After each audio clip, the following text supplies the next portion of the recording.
Donald Trump ने दूसरी बार राष्ट्रपति पद की शपथ ली। शपथ से पहले उन्होंने बड़ी कसम खाई है। ट्रंप ने शपथ से एक दिन पहले यानी 19 जनवरी को वॉशिंगटन डीसी के कैपिटल वन एरेना में विजय रैली को संबोधित किया।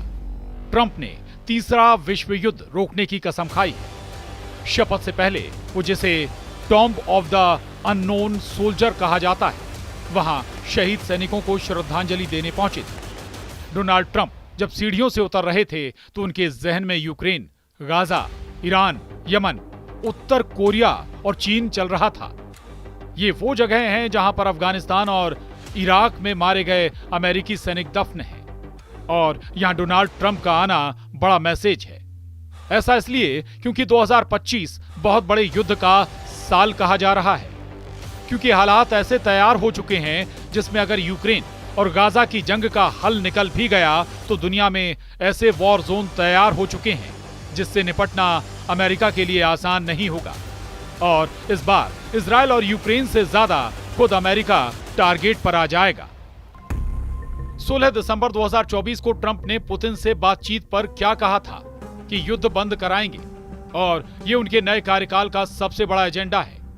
हजारों लाखों जान जाने के बाद जब यूक्रेन और रूस की टक्कर खतरनाक होती जा रही है, तब ट्रंप का वादा देखकर पुतिन ने भी जवाब दिया। 19 दिसंबर 2024 को पुतिन ने क्या कहा वो भी देखिए। डोनाल्ड ट्रंप अमेरिका फर्स्ट की नीति की बात करते हैं और खुद को युद्ध खत्म करने वाले सबसे बड़े लीडर के तौर पर पेश करते आए हैं। अब इस तस्वीर को देखिए।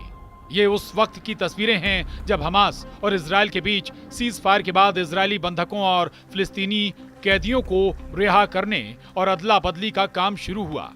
7 अक्टूबर 2023 को शुरू हुआ गाजा और इजराइल का युद्ध अब खत्म हो चुका है और अब दोनों तरफ से डील की शर्तों को पूरा किया जा रहा है। गाजा जैसी खुशी की तस्वीरें इजराइल में भी देखी गईं।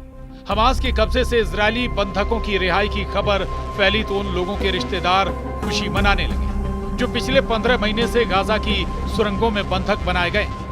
अब इन लोगों को डील के हिसाब से रिहा किया जा रहा है। गाजा में हुए सीज फायर को भी डोनाल्ड ट्रंप की पहल का नतीजा माना जा रहा है। हमास और इजराइल के बीच हुआ युद्ध विराम और बंधकों की अदला बदली, ये तस्वीर 1 महीने पहले तक सोचना भी मुश्किल थी, लेकिन ट्रंप की सत्ता में वापसी ने गाजा में सीज फायर मुमकिन कर दिया। नेतन्याहू को ट्रंप से बातचीत के बाद वो करना पड़ा जिसका इंतजार पूरी दुनिया पिछले 15 महीनों से कर रही थी।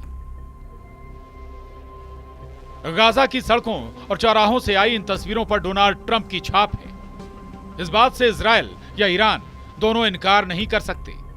इसीलिए सवाल उठ रहा है कि क्या सबसे बड़े डील मेकर होने का दावा करने वाले डोनाल्ड ट्रंप अब युद्ध रोककर पुतिन के साथ सबसे बड़ी डील करने में कामयाब होंगे, जिसका मतलब होगा जेलेंस्की की हार। क्या डोनाल्ड ट्रंप ईरान से दुश्मनी खत्म करेंगे और खामनेई के साथ सुलह का ऐलान करेंगे, जिसका मतलब होगा इजराइल की हार। अमेरिका ही नहीं, पूरी दुनिया का फोकस इस वक्त पूरी तरह डोनाल्ड ट्रंप पर है और ट्रंप का फोकस अपने कैबिनेट पर, और उसमें भी सबसे आगे जो सलाहकार हैं वो हैं Elon Musk. Donald Trump Elon Musk के जरिए वो सब करना चाहते हैं जिसकी प्लानिंग उन्होंने पिछले 4 सालों तक की है। एलोन मस्क डोनाल्ड ट्रंप के लिए बहुत खास हैं। डोनाल्ड ट्रंप ने कहा है कि उनका नाम एलोन मस्क है। उन्होंने बोलने की आजादी को बचाया, कई बेहतरीन चीजें बनाई। वो कहाँ हैं? यहां आओ एलोन। उन्होंने कई पीढ़ियों बाद अमेरिका में एक प्रमुख अमेरिकी कार कंपनी बनाई। उनकी रॉकेट कंपनी ही बड़ी वजह है कि अब हम अमेरिकी अंतरिक्ष यात्रियों को स्पेस में भेज सकते हैं। नवंबर 2024 में एलोन मस्क को लेकर एक बहुत बड़ी खबर उड़ी। खबर यह कि डोनाल्ड ट्रंप ने एलोन मस्क को ईरान को लेकर बड़ी जिम्मेदारी दी है।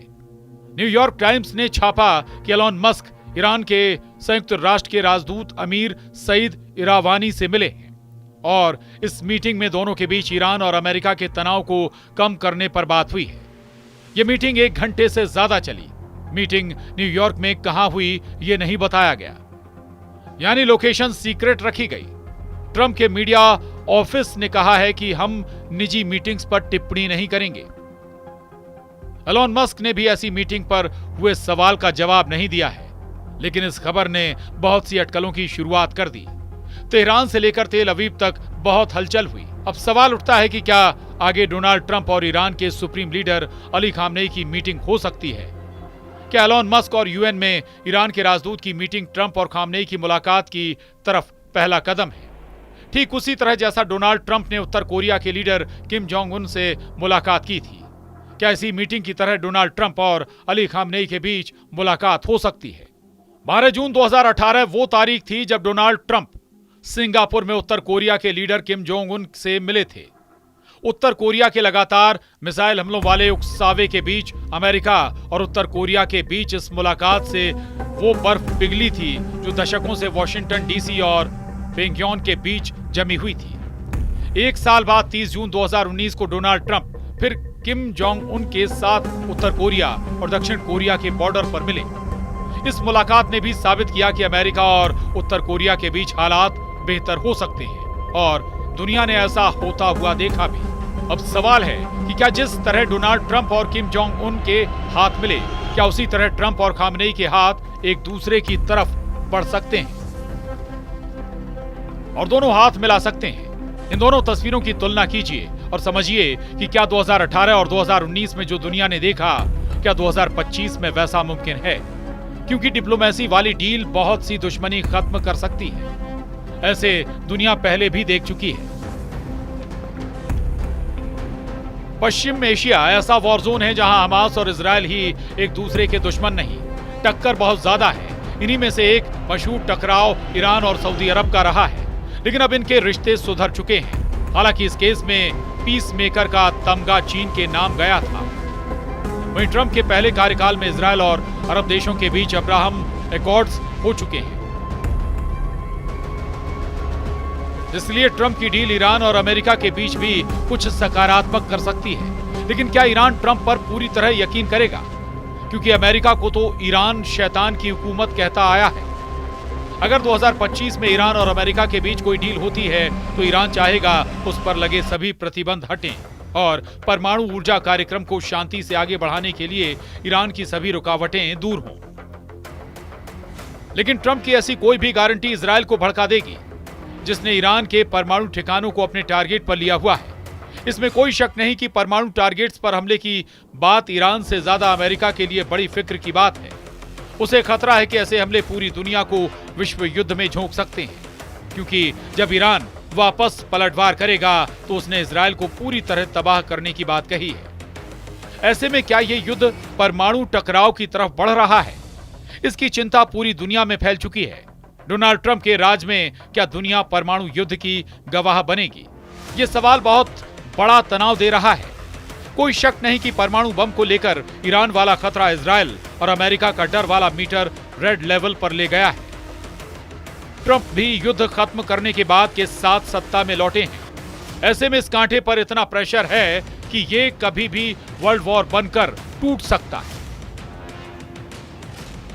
यही वजह है कि डोनाल्ड ट्रंप शुरू से खुद को सबसे बड़ा डील मेकर कहते आए हैं और यूक्रेन के साथ वो इजरायल को लेकर भी डील कर सकते हैं। ये बात उनके दुश्मन से ज्यादा उनके समर्थक या कहें कि उनके दोस्त जानते हैं। अगर दुनिया के सामने ये तस्वीर सच साबित हुई और 2025 में ये मुमकिन हुआ कि डोनाल्ड ट्रंप और ईरान के सुप्रीम लीडर अली खामेनेई की मीटिंग हुई, तो दुनिया में बहुत बड़ा उलटफेर हो सकता है।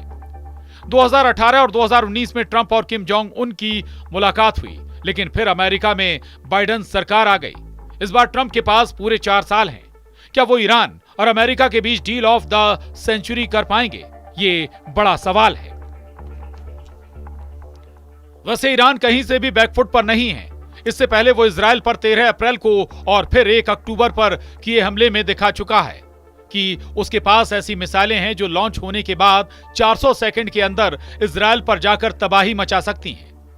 अब ईरान ने ट्रंप की शपथ से पहले ही अपने 3 तरह के हथियार और उनके सीक्रेट अड्डे दिखाकर इजरायल से ज्यादा अमेरिका को बेचैन कर दिया है। लेकिन अगर ट्रंप ईरान से सीक्रेट समझौता कर चुके हैं और एलोन मस्क के जरिए पश्चिम एशिया में उत्तर कोरिया जैसी डील करना उनका मकसद है, तो 2025 में बहुत कुछ बदलने वाला है, इसकी पूरी गारंटी है।